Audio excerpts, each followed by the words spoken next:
Oh, City. Oh, it's brilliant.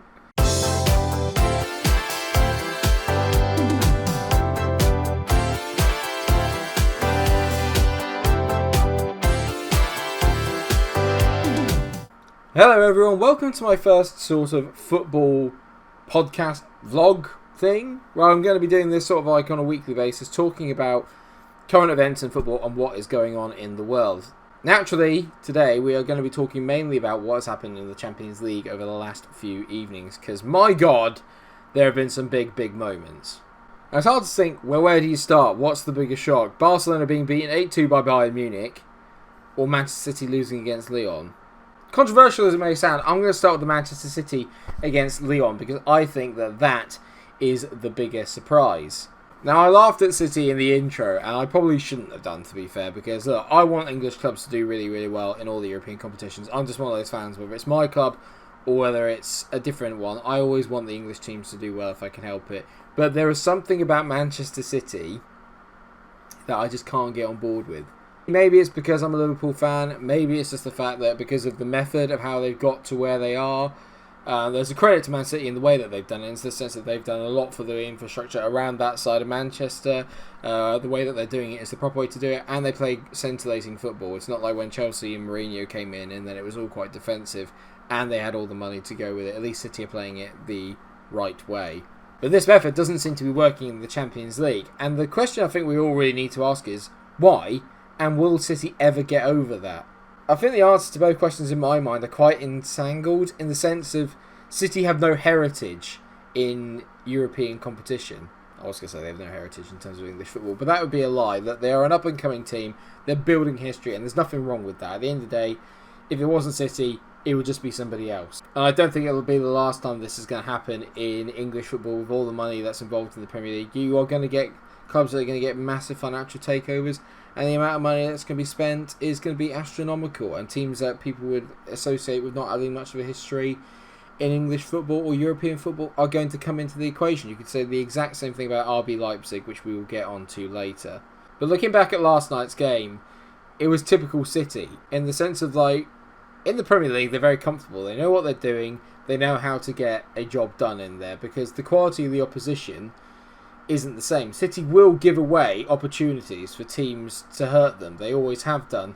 The difference is that in the Champions League, where it is the creme de la creme, and instead of coming up against Glenn Murray, you're coming up against Moussa Dembele. Instead of coming up against Andre Gray, you're coming up against Robert Lewandowski. These are the sort of games that City will struggle with until they sort out that defence. And until Pep Guardiola kind of acknowledges that maybe that style of play doesn't work in the Champions League. It's not very often you can have a end-to-end, you shoot, you have a shot, we have a shot Champions League game and expect to come out on top, not with the way that City play and not with the defence that they have. Lyon didn't need loads of opportunities yesterday to do it, and yes, there were a few gaps, and you could argue about the second goal. I personally don't think that it was a foul, but I don't agree that it wasn't offside because the guy let the ball go through his legs. It's still sort of interrupting play in my mind, so I have to say I have sympathy on the second goal. I don't think that, but then at the end of the day, the third goal, Ederson makes a complete howler, and you can't accommodate for that. And I think that sometimes the pressure just gets to them. If Plan A doesn't work, there is no Plan B. It's very much like Liverpool were a few years ago. If Plan A doesn't work, if gegenpress doesn't work, then we're buggered, you know. And they had the chances to finish it yesterday. We have to get on to Sterling's miss. As much as I respect for the man for what he's done for everything about standing up to racism and this, that and the other, and I think he's grown a lot on me as a person. He seems like a guy that does the right thing, and he's part of a great new generation that are very vocal about the wrongs in the game, and I think that's, and in society, and I think that is a sensational thing. I could not help but love it a little bit, just as a Liverpool fan, because from a Liverpool fan's perspective, he's still a snake. Do you know what? He just is.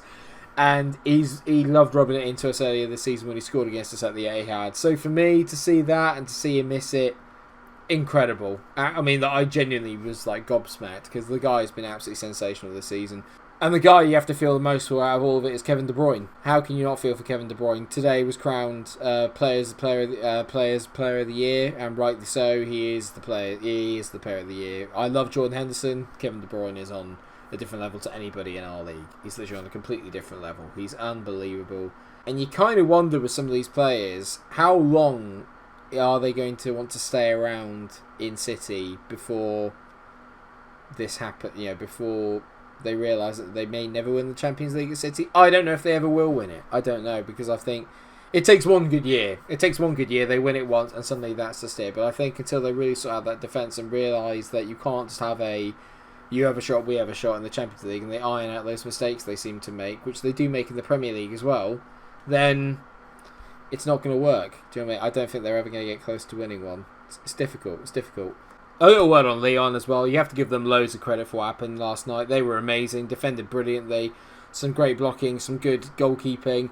But at the same time, you know, they were really, really clinical, and I think in their team they've got some very good players. I think that Aouar is fantastic. Marcelo had a brilliant game yesterday.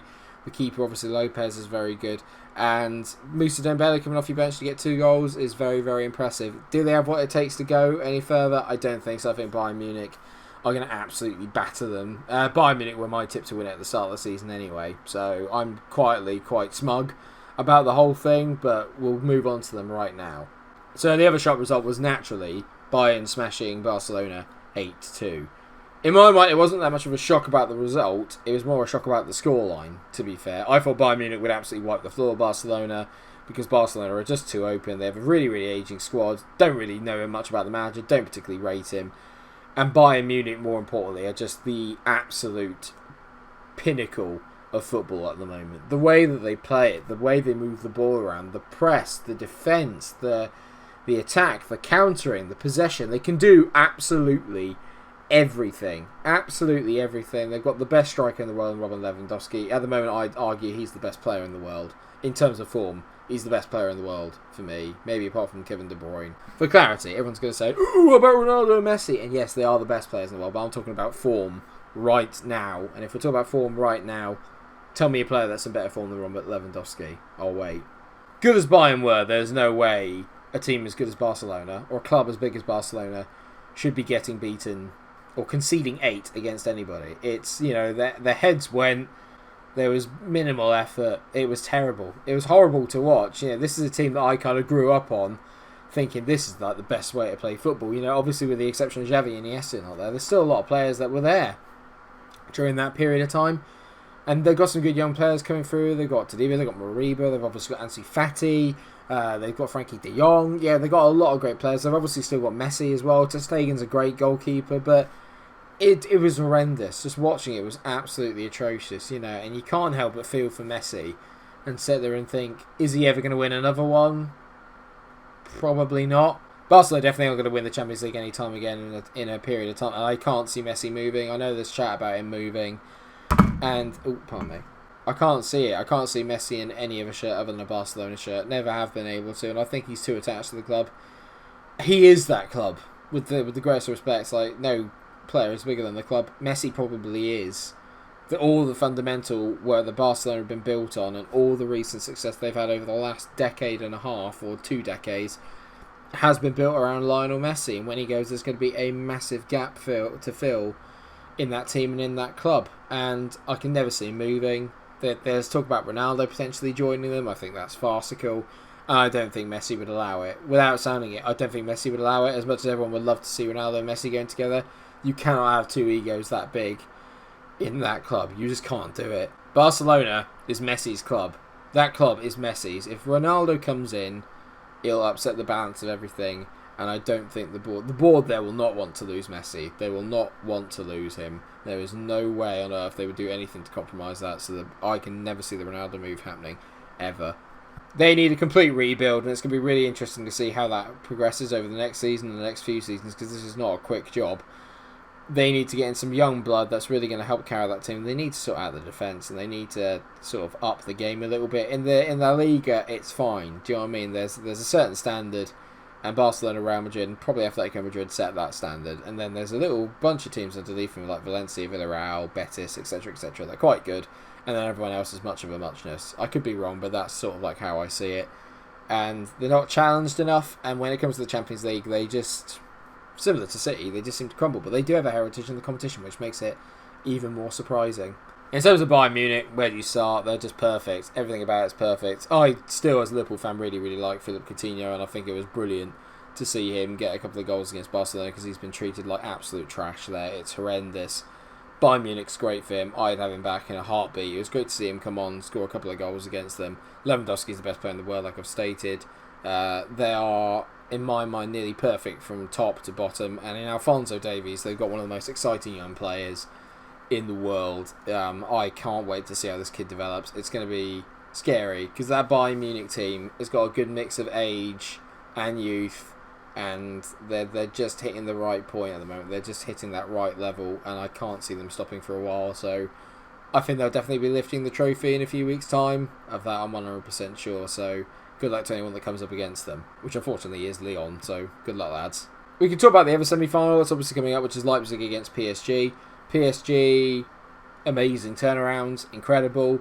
How they did it is, I think that might be a big moment for PSG because there's been many a time where they've been in that position and they've not been able to finish the job off and got to this stage and kind of flunked it a little bit. I think that they may well make it to the final. They've got some brilliant players, Mbappe, Neymar, who had a sensational game and also a terrible game at the same time the other night, because brilliant when he gets hold of the ball, but he just, the end product wasn't really there apart from the assist naturally, and it's just like, he's just the most frustrating player to watch. And I don't particularly like watching him play either because there's obviously parts of his game that are just so frustrating. But as a team, PSG look like they're on the rise. They do look like they've kind of got a little bit more steel about them than they've had in previous years, and I think maybe just the momentum of that win is going to carry them past the Leipzig side that did very well the other night as well. I kind of expected Leipzig to make it there. They are a very up-and-coming team. They're a young, youthful team. I think the most important thing to talk about with Leipzig is how content and how comfortable do people sit with the fact that it's a franchise that could potentially be challenging for Champions Leagues, because it is. It's a franchise. It's a Red Bull Leipzig. They are a franchise club. I personally don't have that much of a problem with it. I see it very much in the sense that if you look at the NBA, they're all franchises. I think they're even labelled as franchises. You know, that is just the nature of the beast at the moment. You know, if that's the way that it has to be, then that's the way it has to be. I think there's something that we inherently don't like in England because we're very much about, or I think in football in general, because I think we're all very much about culture and background and history, and so whenever someone comes in and it's kind of like they just label something with a franchise name, it kind of takes away some of the, it takes off some of the gloss of it, and you automatically kind of get your back up a little bit. And I think Leipzig, unfortunately, are kind of suffering from that a little bit, from like the kind of popularity side of things. But as a football team, I think they're absolutely brilliant. Upamecano the other night was like next level, and the amount of young quality talent that they have is insane. I don't think they're going to go any further this year. I think PSG will probably just grind it out and beat them.